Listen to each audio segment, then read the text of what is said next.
Today we're counting down the 25 most expensive cards legal in Modern. For the purposes of this video, we won't be looking at foils, promos, chase alternate arts, or collector bling.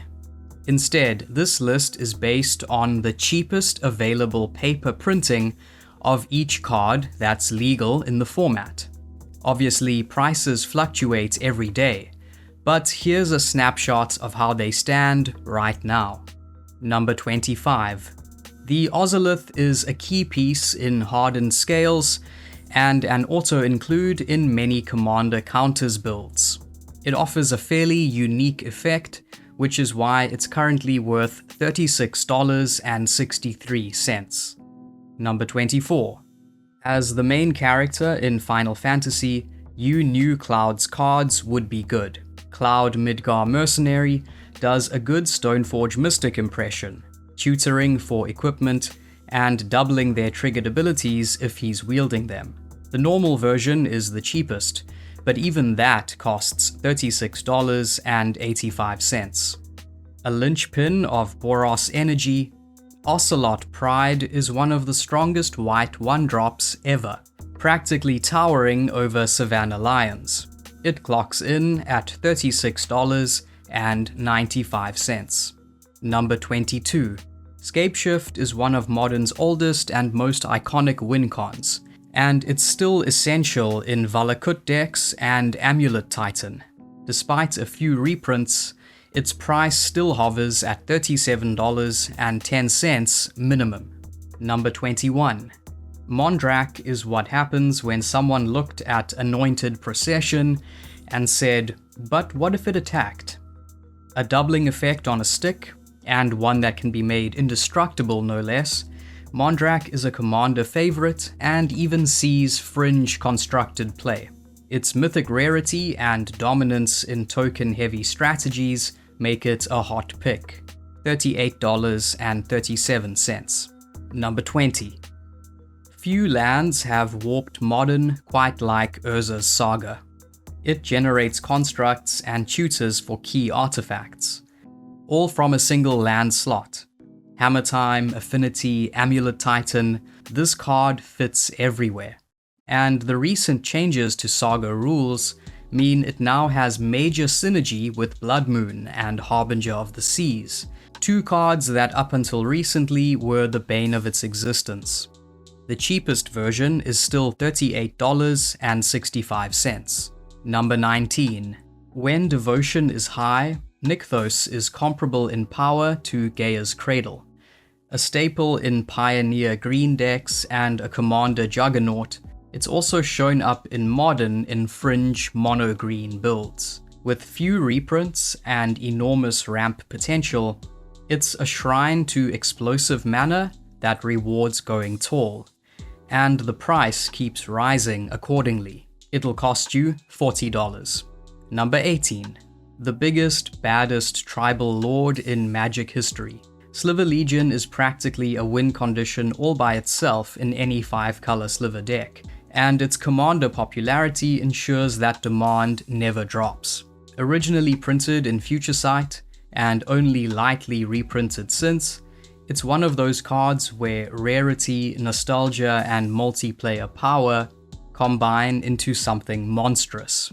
The cheapest version is this one, with scribbled crayon art, for somewhat obvious reasons.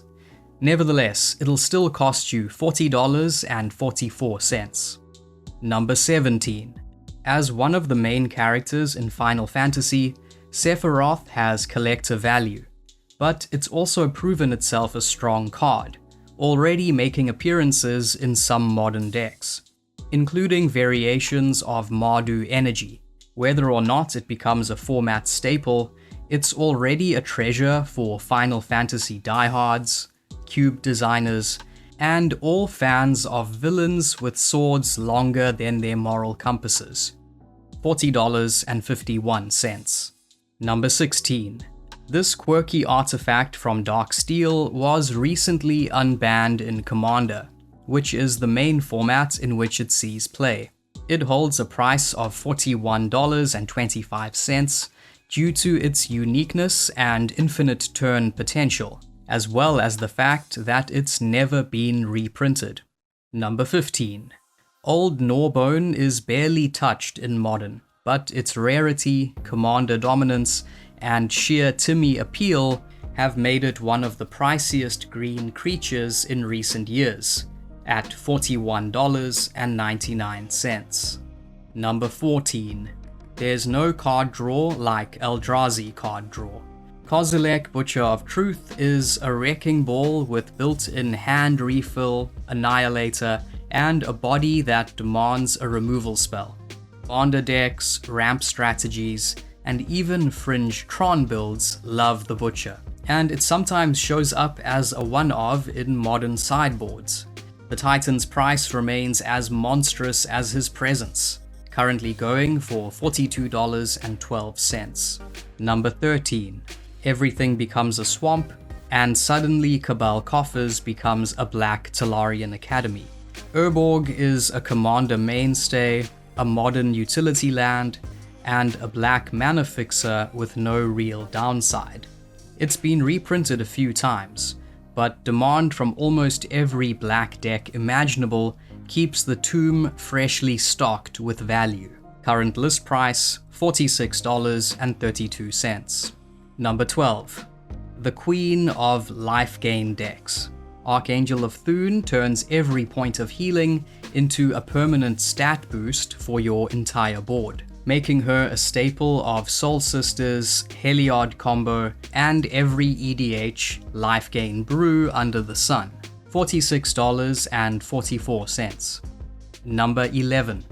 One of the most elegant utility lands ever printed, Minamo lets you untap legendary permanents. It used to have amazing synergy with the One Ring, and even now it's still a niche but useful land in decks like Merfolk, which run legends like Sviloon, Kira Great Glass Spinner, and sometimes Emery. Number 10. Pre-game effects are rare, and that alone makes Gemstone Caverns special. Whether you're playing Modern Belcher or just trying to hedge against the die roll, this land is high variance but powerful. It usually taps for colorless, but that's not a problem in decks like Eldrazi, which can run this card with almost no downside. It's worth $50.01. Number 9. Force of Negation became a pillar of Modern the moment it was printed, giving blue decks a clean way to stop nonsense on the opponent's turn. It sees play in everything from blue-white control to combo sideboards. Free spells aren't cheap. $50.24. Number 8. This little wizard with a big fanbase is pricey mostly due to crossover hype. Still, its abilities are interesting, and it's already cropped up in a few modern leagues, particularly in wizard decks running Flame of Arnor. For now, you can't get Vivi for less than $52.01. Number 7. It's a little crazy that a full 3 Final Fantasy cards made this list, even if there's a good chance that they will fall in price over the coming months. Buster Sword is an equipment with massive collector pull and a powerful triggered ability. Reminiscent of the Sword cycle, it has shown hints of modern utility by appearing in some builds of Hammer Time. It also has tremendous synergy with Cloud Midgar Mercenary, who can fetch it and double its value. Whether due to power level or simply its status in the Final Fantasy universe, Buster Sword currently sells for $52.64. Number 6. This mana rock went from joke to juggernaut. Mox Amber exploded in value once Modern got enough cheap legends to make it viable. With every new cheap legendary creature that's printed, it becomes just a little bit better. $58.21. Number 5. White got its own parallel lives in Anointed Procession, a token doubling enchantment that sees 0 modern play but massive commander usage. It's a win more engine in the best way, now selling for $60.05. Number 4. Gaining life and drawing cards are both generally good things to be doing in Magic the Gathering. Sheoldred is a nightmare for opponents and a godsend for black decks in Pioneer, and even fringe modern builds, working especially well alongside Necro Dominance. With insane commander demand and heavy scarcity due to being mythic and new, she's become one of the priciest legends in recent memory, and her apocalypse is just beginning. Funny enough, the cheapest Sheoldred is the Phyrexian one, which costs $61.23. Number 3.